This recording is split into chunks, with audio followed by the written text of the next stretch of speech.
Jesus. Amém, amém e amém. Amém. Obrigado, Jolene. Boa noite, meus irmãos. Estou muito feliz de estar aqui compartilhando com vocês essa palavra nessa noite. Coube a mim, essa missão que o pastor, antes de viajar, me pediu para falar. E após a ministração de domingo passado, Deus falou comigo de uma maneira muito especial para que nós continuemos essa reflexão. Quem aqui esteve no domingo passado, quando nós falamos sobre realizar e concluir?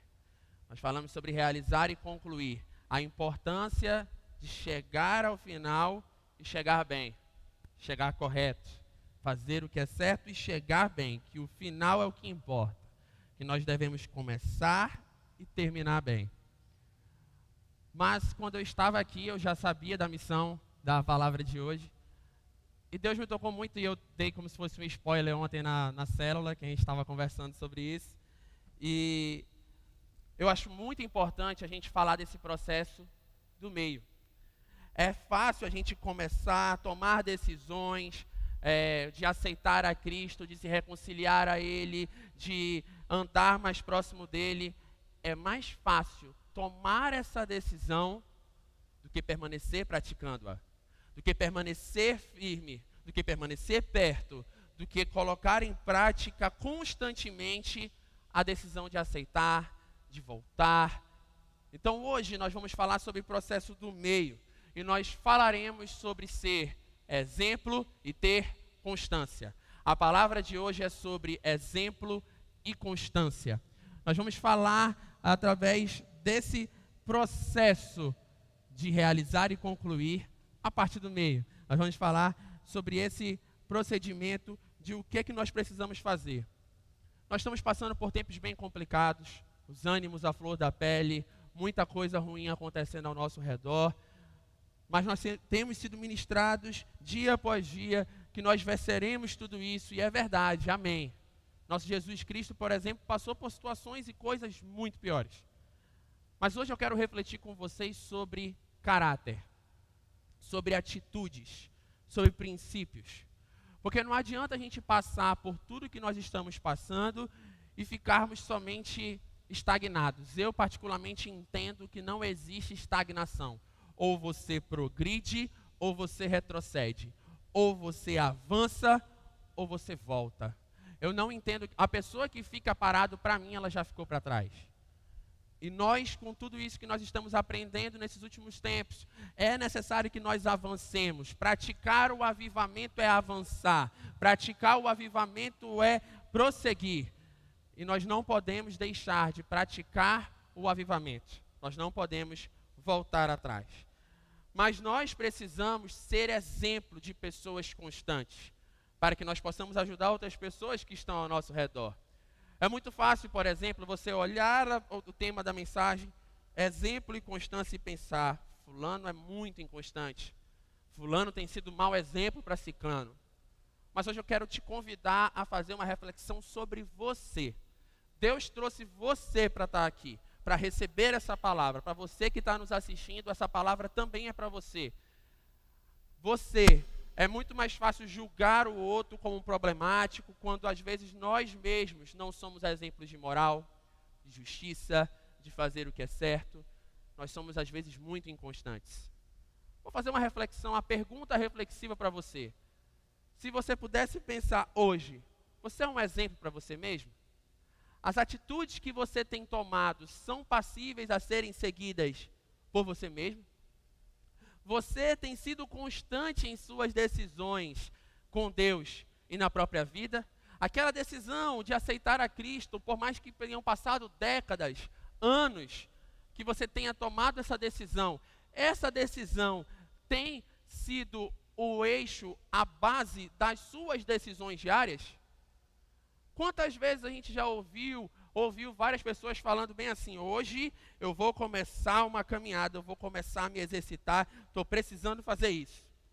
Aí passa o primeiro dia, segundo dia, primeira semana, aí começa a relaxar, aí só 3 vezes na semana, depois parou. Vou começar um regime, eu preciso emagrecer, pelo amor de Deus, eu preciso emagrecer. Aí a pessoa vai segunda-feira que é o Dia Mundial da Dieta, começa só naquele pãozinho integral e tudo mais. Vai passando os dias. Pô, quarta-feira tem um aniversário, vou abrir só essa exceção. Sexta é sexta, né? Final de semana, tal. Perde a constância. Hoje eu quero começar uma faculdade. Vou começar uma faculdade de Direito. Aí passa um tempinho, muda para Medicina Veterinária, nada a ver. A pessoa começa a fazer, quero me casar, quero constituir uma família, meu sonho. Nós louvamos sobre sonhos ainda há pouco. Meu sonho é casar. E aí, tempo passa, você casa, você começa a brigar e a primeira atitude que você tem depois de casar é separar. Você começa a fazer o discipulado, começa agora, tem um maior pique, deixa de fazer. Você começa a auxiliar uma célula com muito pique, com muita vontade, depois deixa de ir. Sabe que palavra a gente pode resumir essa situação? Inconstância. Uma pessoa na Bíblia que a gente pode ter como exemplo de pessoa que não foi constantemente próxima de Deus, por incrível que pareça, foi Moisés. Moisés é um bom exemplo. Moisés foi um excelente líder, mas antes de ele começar a sua liderança, quando ele se colocou numa posição que ele viu um irmão judeu sendo atacado por um egípcio, ele olhou para um lado, olhou para o outro e assassinou o egípcio. Pergunta que eu faço para vocês. Se tivesse alguém nesse lugar, ele teria colocado em prática aquele assassinato? Provavelmente não. O que nós podemos concluir? Nós podemos concluir com o exemplo de Moisés, um ser inconstante, que o que aconteceu com ele aconteceu porque estava sem ninguém vendo por perto. O que eu quero falar com vocês? Muitas vezes a gente age de forma semelhante. Aqui, em um grupo, nós somos constantemente santos, buscando a santidade, buscando a perfeição, buscando estar colocando em prática os princípios. Mas e quando a gente está no secreto? Quando a gente está sozinho? Qual tem sido a nossa prática? A nossa prática tem sido confirmar aquilo que nós falamos no público ou ser uma situação, uma prática diferente? Tem pessoas, por exemplo, que têm uma preocupação com o que as pessoas podem pensar delas. Eu só vou colocar essa roupa aqui porque pode ser que alguém possa pensar besteira de mim, então é melhor eu me vestir dessa forma. Ou eu só vou fazer isso aqui ou falar alguma coisa porque eu sei que aquilo ali vai agradar fulano e ciclano. Às vezes isso é reputação, a preocupação com a reputação. Mas está no seu esboço que Thomas Paine diz bem assim: reputação é o que os homens pensam de nós. Caráter, o que Deus sabe de nós. Caráter é o que eu quero conversar com vocês hoje. A prática de algumas atitudes molda o nosso caráter e demonstram se somos constantes e sobre o que somos exemplo.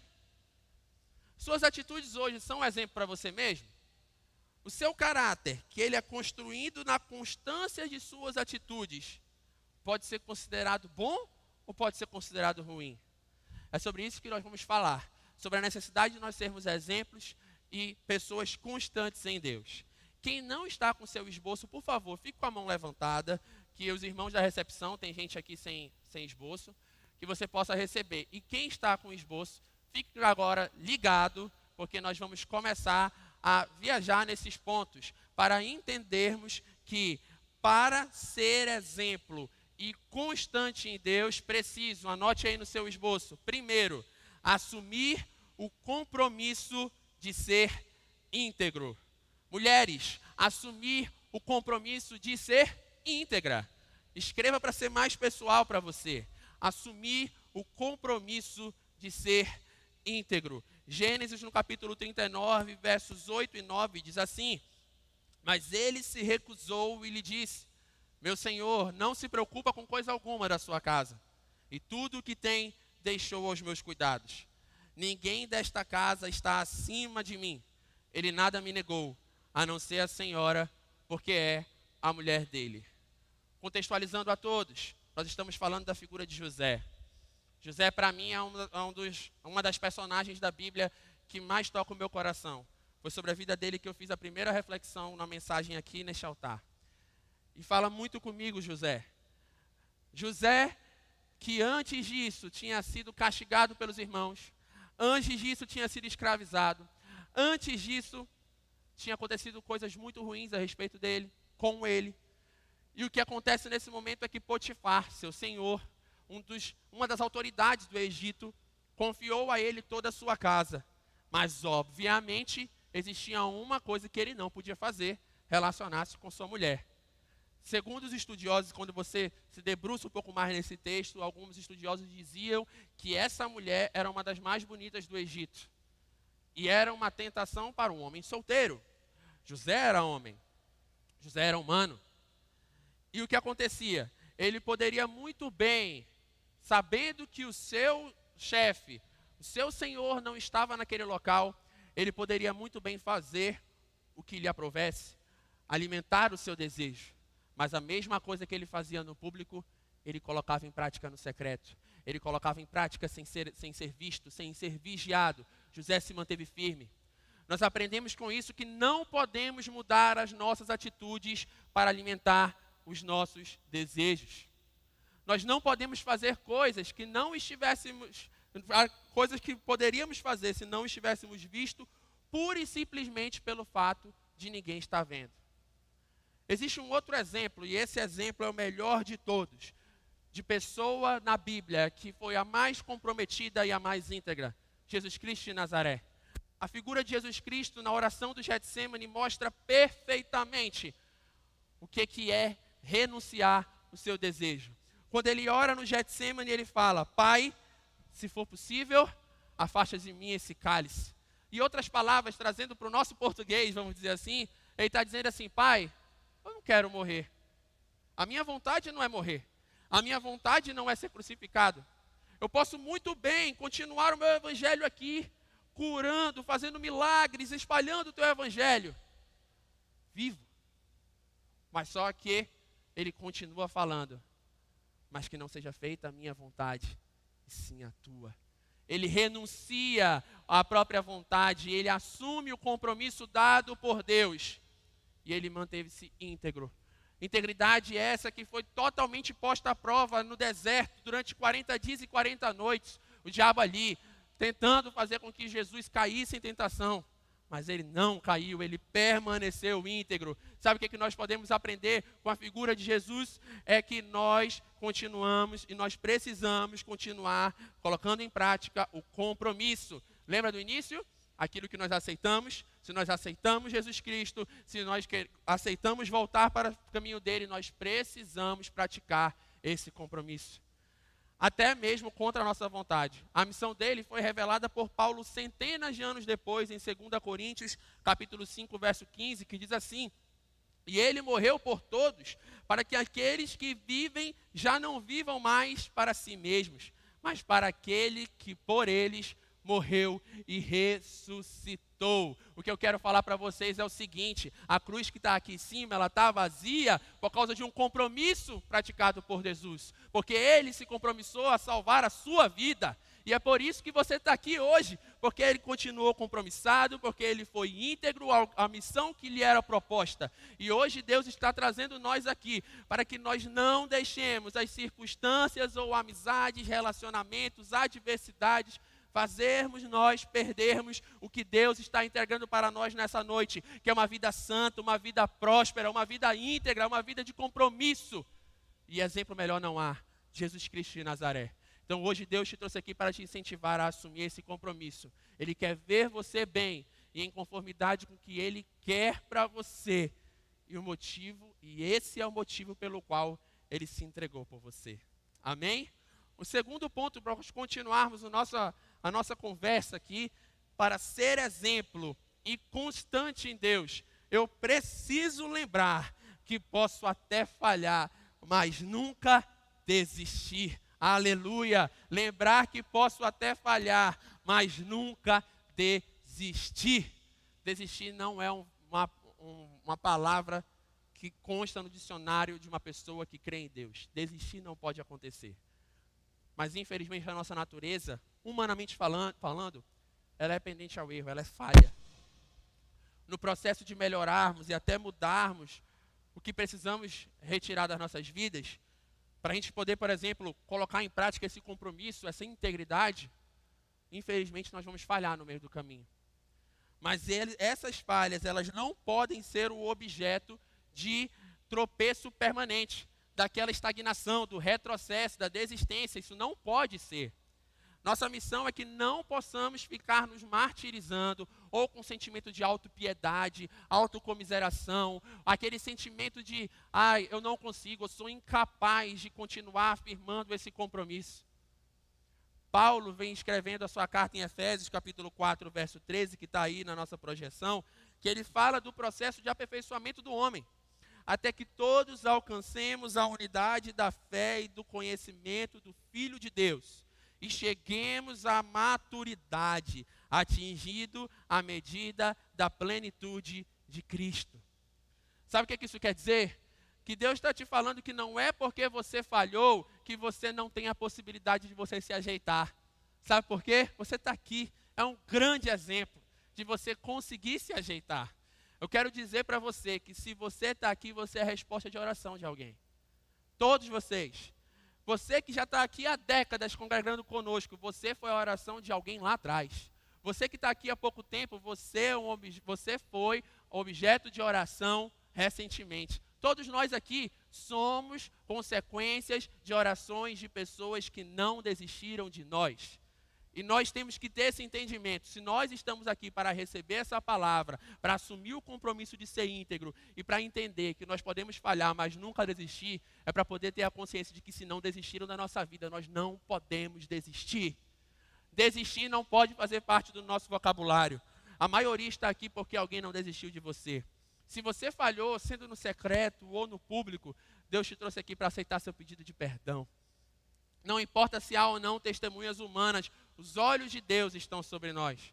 Tem gente que prefere varrer para baixo do tapete, sabe? Falhei, deixa para lá. O tempo esquece, a poeira vai baixar. Tem gente que prefere não confessar as suas falhas. Mas Deus nos trouxe aqui hoje para que nós sejamos exemplo para nós mesmos, para a gente olhar, para Deus olhar para nós e falar bem assim: esse é meu filho amado, em quem eu tenho muito prazer. Essa é minha filha amada, que entende que é frágil e que sabe que eu posso fortalecê-la.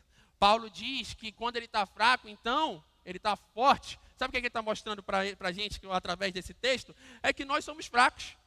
E que nós precisamos entender que nós falhamos, mas nós temos um Deus que nos ajuda a consertar os nossos erros. E que os nossos erros estarão jogados no mar do esquecimento. Deus te trouxe aqui para poder te dar essa revelação. Por mais que você tenha falhado hoje, durante essa semana, durante esse mês, não importa. Ele quer apagar esse erro da sua vida. Ele quer te ajudar a prosseguir. Ele quer te ajudar a ficar íntegro e santo.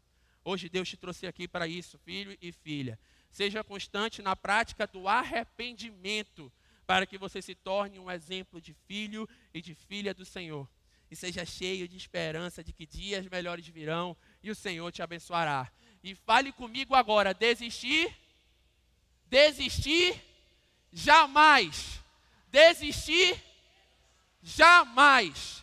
Essa que tem que ser a nossa frase daqui para frente: desistir jamais. Nunca desista dos seus sonhos.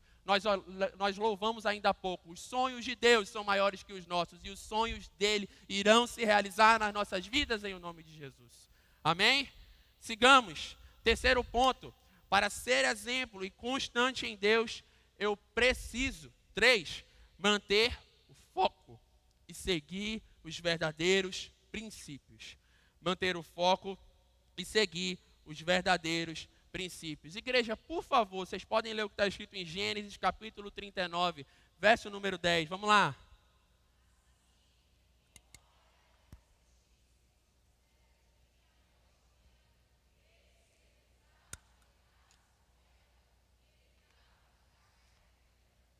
José de novo. Seguindo o texto. José mostrava o quanto ele era um homem de princípios. E um dos princípios mais marcantes da vida de um cristão é a constância. José manteve-se constante em todo momento da prova. Não foi uma adversidade que o fez mudar. Ele poderia muito bem desistir quando ele foi jogado no poço. Ele poderia muito bem desistir quando ele foi preso injustamente depois dessa história. Ele poderia muito bem desistir quando ele foi tentado pela mulher de Potifar. Ele poderia tomar atitudes diferentes. E, entre aspas, quando ele foi jogado no poço, quando ele também foi preso injustamente, ele tinha razão para poder se revoltar. Mas tanto em qualquer tipo de relacionamento, em qualquer tipo de situação que nós nos colocamos a par, nós devemos ter bastante atenção se nós somos influenciados ou somos influenciadores.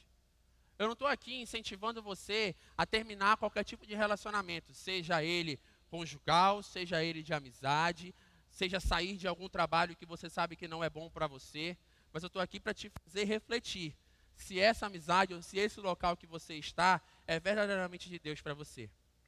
Moisés, como falado no início, ele não viveu baseado no assassinato que ele cometeu. Ele praticou a mudança e o arrependimento constantemente, se transformou em um exemplo de liderança. Nós devemos deixar toda a nossa confiança, falta de confiança, todo o cansaço, todo o desânimo, todo o pensamento negativo e contrário à fé que nós temos em Cristo, tudo deve ficar para trás. E nós precisamos ser constantes em nosso falar, em nosso pensar, mas principalmente em nosso agir. Quando nós falamos sobre foco, nós estamos falando de foco novamente. Na semana passada, quando falamos sobre realizar e concluir, a nossa pastora Daniele, ela falou sobre foco. E ela relembrou uma das mensagens da ministração da série Céus Abertos, em que ela própria falou sobre foco. E nós temos falado constantemente sobre isso. Mas cá entre nós, se a gente parar para pensar um pouquinho, a gente vem para cá no domingo, recebe uma palavra maravilhosa, somos incentivados a ter o foco, mas quando saímos naquele portão, e muitas das vezes a gente perde esse foco.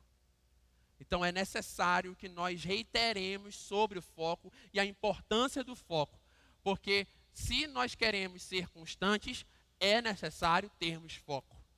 E nós precisamos ser constantes no falar, no pensar e em nosso agir, para que possamos ser exemplo para nós mesmos e, consequentemente, para quem está ao nosso redor. Como é falando sobre aperfeiçoando dia após dia. Hebreus capítulo 12, verso 2, diz isso.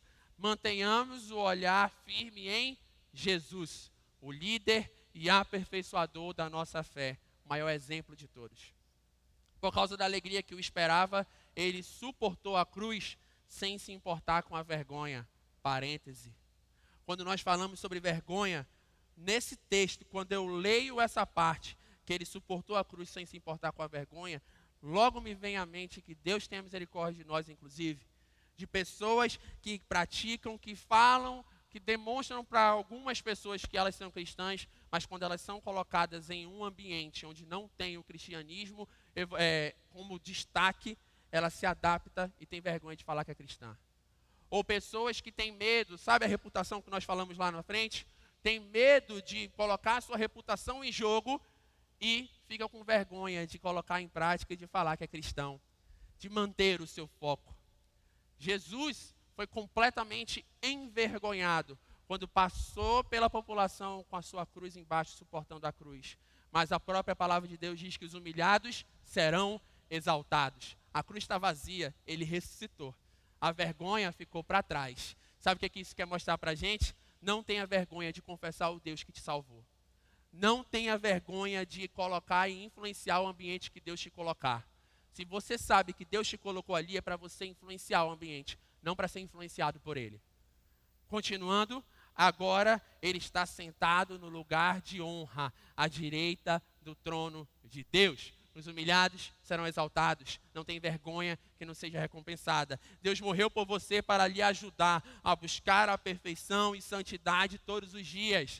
Falado na Celebrando a Recuperação, buscar a melhor versão todos os dias. E é isso que nós devemos fazer, mantendo o foco e sendo constantes em Deus, para fazer aquilo que é correto. Amém? Sigamos no penúltimo ponto, quarto ponto. Para ser exemplo e constante em Deus, preciso buscar e aceitar ajuda. Buscar e aceitar ajuda. Hebreus capítulo 10, versos 24 e 25, diz assim: pensemos em como motivar uns aos outros na prática do amor e das boas obras. E não deixemos de nos reunir, como fazem alguns, mas encorajemo-nos mutualmente, sobretudo agora, que o dia está próximo. Quando eu leio esse texto, eu lembro sempre também de algumas pessoas em que eu já ouvi, Pessoas falando, eu não preciso ir constantemente para a igreja, eu nem preciso ir para a igreja. Eu recebo essa palavra, eu busco a Deus no meu cantinho aqui e está tudo certo. Pessoas que se acham autossuficientes, pessoas que entendem que não precisa congregar para estar bem. O texto fala categoricamente, não deixemos de nos reunir, mas encorajemos-nos mutuamente. E o início fala, pensemos em como motivar uns aos outros. Eu quero falar uma realidade para a igreja. A igreja é lugar de gente doente. Sabe por quê? Porque nós aqui, doentes, nós entendemos que nós somos fracos e que nós precisamos de ajuda. E a ajuda vinda do céu é a melhor ajuda que tem. E nós entendemos que quando nós estamos aqui buscando a Deus, nós nos ajudamos. E é por isso que a enorme maioria que se coloca à disposição, que assume o compromisso, como a gente falou lá na frente, que assume o compromisso de buscar, é motivada e passa por cima de todas as dificuldades. Mas tem pessoas que não fazem isso, que entendem não ser necessário e não buscam ajuda. Mantendo a pegada sobre relacionamentos, que a gente falou sobre relacionamento conjugal, relacionamento de amizade, nem todo relacionamento é destrutivo. A própria palavra de Deus diz que não é bom que um homem esteja só. Mas a gente tem que ver isso de uma maneira mais abrangente. Ele não quer dizer somente relacionamento conjugal, não. Ele também está querendo dizer no relacionamento em geral, que é bom que o homem esteja relacionando uns com os outros, para poder estarem melhorando uns para os outros. Pessoas que se isolam tendem a ter comportamentos e consequências ruins por causa desse isolamento. Depressão, suicídio, são coisas parecidas. Nós falamos no Setembro Amarelo aqui, por exemplo. Nós falamos na Rede Renove, quando a gente colocou uma caixinha. Como vão as suas emoções? E muitas coisas ali escritas estavam complicadas. E às vezes a gente pensa ser muito autossuficiente, que ninguém pode interferir nas decisões que nós podemos tomar, que nada nem ninguém pode meter o bedelho no nosso rumo. Mas quando a gente é colocado em dificuldade, a gente busca ajuda. Eu ouço sempre que é melhor estar perto de Deus pelo amor do que pela dor. Quando é pela dor é complicado.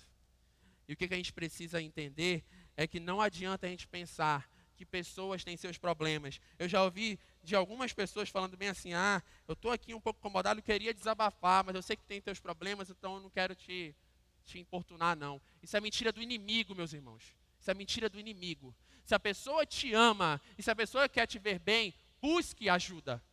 Não entenda que a pessoa tem seus problemas, todos nós temos problemas, mas nós também amamos uns aos outros. É como está falando. Pensemos em motivar uns aos outros. Então, se você precisa de ajuda, busque ajuda de pessoas que te amam. E não só buscar ajuda. O texto está falando aí, buscar e aceitar ajuda. Sabe o que isso quer dizer, se aceitar?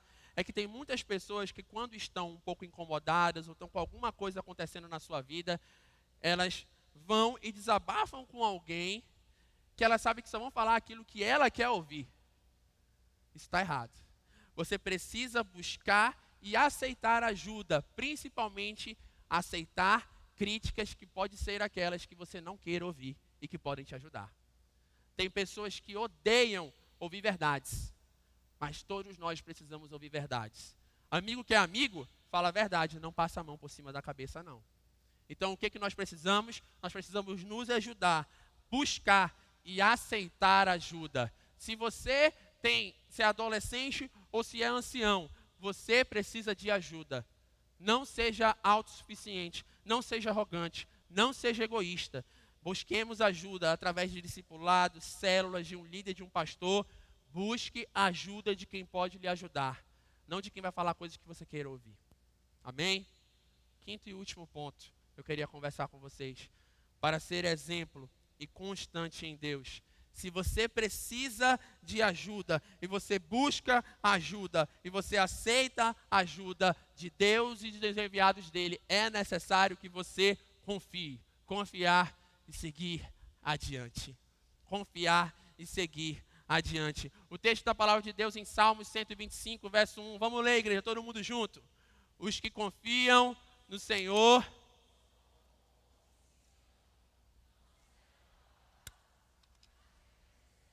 Aleluia. Toda vez que eu ouço, leio esse salmo, eu fico incentivado. Eu pulo de alegria, porque Deus nos incentiva a confiar nele, porque ele vai nos ajudar a permanecer firme. A gente não pode deixar de segui-lo, a gente não pode deixar de ficar perto dele. A gente precisa estar perto dele porque ele vai nos ajudar. A gente precisa colocar em prática a nossa fé nele, porque ele vai nos suprir. Aqui foram dados vários motivos para que você possa confiar, não só em Deus, mas em você mesmo.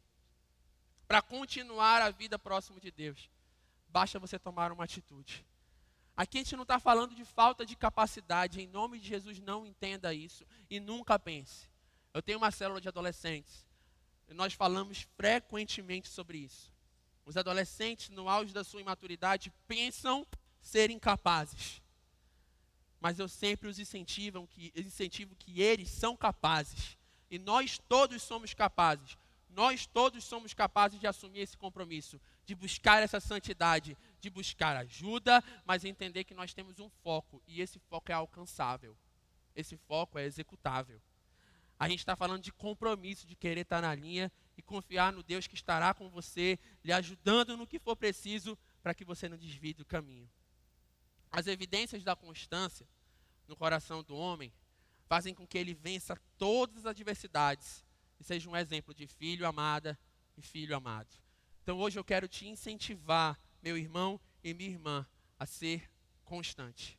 Nós falamos na semana passada sobre realizar e concluir. Alcançar o alvo é maravilhoso, mas é necessário fazer a nossa parte para alcançá-lo. Os sonhos que nós, quando estávamos louvando, nós imaginamos quais são os nossos sonhos, quais são os sonhos dele para nós. Como que a gente vai chegar lá? Sendo constante, sendo exemplos para nós mesmos. Nós precisamos ser exemplo para nós mesmos, para depois ser exemplo para as outras pessoas. Pais, vocês são exemplos para os seus filhos, mas é necessário que vocês sejam exemplo para vocês mesmos primeiro. Exemplos de moral, de justiça e de buscar a Deus. Filhos, vocês precisam ser exemplos também. E se ainda não foi suficiente, Augusto Branco fala bem assim: seja o exemplo de tuas palavras, e haverá um momento em que não precisarás dizer nada. As tuas atitudes falarão por ti. As tuas atitudes falarão por ti. Você será considerado um exemplo se as suas atitudes forem corretas. E se não for suficiente, está no rodapé do seu esboço. J.B. Arruda diz assim: na escassez de exemplo, seja o exemplo. Na escassez de exemplos, se ao seu redor você acha, fulano não é um exemplo para mim, fulano não é o exemplo que está aqui, seja você o exemplo. Seja você a pessoa que possa ser falada: estou correto, estou andando no caminho, estou buscando ajuda, estou fazendo certo. Eu sou um exemplo. Não exija exemplo dos outros se você não for um exemplo. Hoje Deus está nos incentivando a sermos esse exemplo. Eu queria orar nesse instante. Eu queria que você, onde você estivesse, curvasse sua cabeça, fechasse seus olhos. E eu queria te incentivar a pensar rapidamente aonde você está, em que área da sua vida você tem sido inconstante. Em que área da sua vida você precisa melhorar, ou se for necessário, se o que você precisa mudar. Porque a gente falou hoje sobre reforma protestante, 504 anos disso. E nós entendemos que ali aconteceu uma ruptura de ideais, aconteceu um radicalismo. Em alguns momentos da nossa vida, coisas que nós fazemos precisam ser mudadas radicalmente. O que precisa mudar na sua vida? O que precisa você melhorar? Em que área você tem sido inconstante? Eu queria contar uma breve história para você. A história de um filho. Filho que saiu de casa, decidiu sair de casa. E ele decidiu alimentar os seus desejos e conhecer o mundo. Esse filho saiu de casa, conheceu o mundo todo e entendeu que ele perdeu tudo. Quando ele perde tudo, ele decide buscar ajuda no momento da dor. Ele decide buscar ajuda. E quando ele vai buscar essa ajuda do pai, o pai o aceita. Sabe o que essa história pode falar rapidamente pra gente? O pai, ele não foi contra o desejo do filho de conhecer o mundo. porque ele amava o filho. O pai ele não gostou de ver o filho indo embora, mas não o impediu porque ele amava o filho. O pai não se esqueceu do filho por causa do seu amor pelo filho. O pai ficou aguardando a volta do filho ansiosamente, porque ele tinha um amor tão maravilhoso que ele tinha esperança. Ele nutria a esperança nele de que o filho ia voltar. O pai aceitou o filho de volta e o filho veio e pediu para ser considerado como servo. E o pai não o aceitou como servo, mas aceitou como filho e o resgatou como filho. Essa é a história do filho pródigo. Essa é a minha história. E essa pode ser a sua história também. Você pode ter sido muito inconstante, ter quebrado as regras, os princípios que você sabe. Mas Deus te trouxe aqui para poder mostrar para você que o amor dele é constante e é imenso por você. O amor dele é um exemplo de amor a ser seguido, que ele te ama. E ele te trouxe aqui para ver você corrigindo a sua rota. Se em algum momento você achou que você estava caminhando e ninguém te amava, Deus está falando para você hoje que Ele te ama incondicionalmente, constantemente. Se você foi machucado por alguém, seja fora da igreja, seja aqui na igreja, Deus está falando que Ele está aqui com o seu amor para poder te curar. Deus está aqui para te curar e te ajudar a ser como Ele, de forma definitiva e sem inconstância. Agora, a igreja, o que eu quero incentivar você, vou fazer de uma forma diferente. Vou fazer de forma diferente, sem apelo. Aí onde você está, se você acha que você está em alguma área inconstante, você precisa de ajuda, eu te convido a vir aqui na frente, como esse senhor está vindo aqui. Ele veio sem eu nem falar, porque ele sabe que ele precisa de ajuda. E se você precisa de ajuda em alguma área que você é inconstante, eu quero que você venha aqui no altar entregar para Deus aquilo que você precisa entregar. Seja você da igreja durante anos, durante décadas, há alguma área da sua vida que você precisa ser mais constante. Venha aqui entregar isso. Não precisa, não é aceitar, isso não é um apelo. Isso é um incentivo para você. Lembre-se do que acabamos de ler. Suportar a cruz e passou por vergonha. Não é vergonha vir ao altar e falar que é inconstante. Não é vergonha vir ao altar e falar que precisa de ajuda. Isso é um ato de coragem. A mesma coragem que Deus deu para Josué, para que sejamos fortes e corajosos. Deus te trouxe aqui para ser constante. E Ele quer te ajudar a ser constante. A minha vida, meus irmãos, é um exemplo de pessoa que batalha todo santo dia para ser constante. Eu falho muito, mas eu nunca desisto. E desistir, jamais.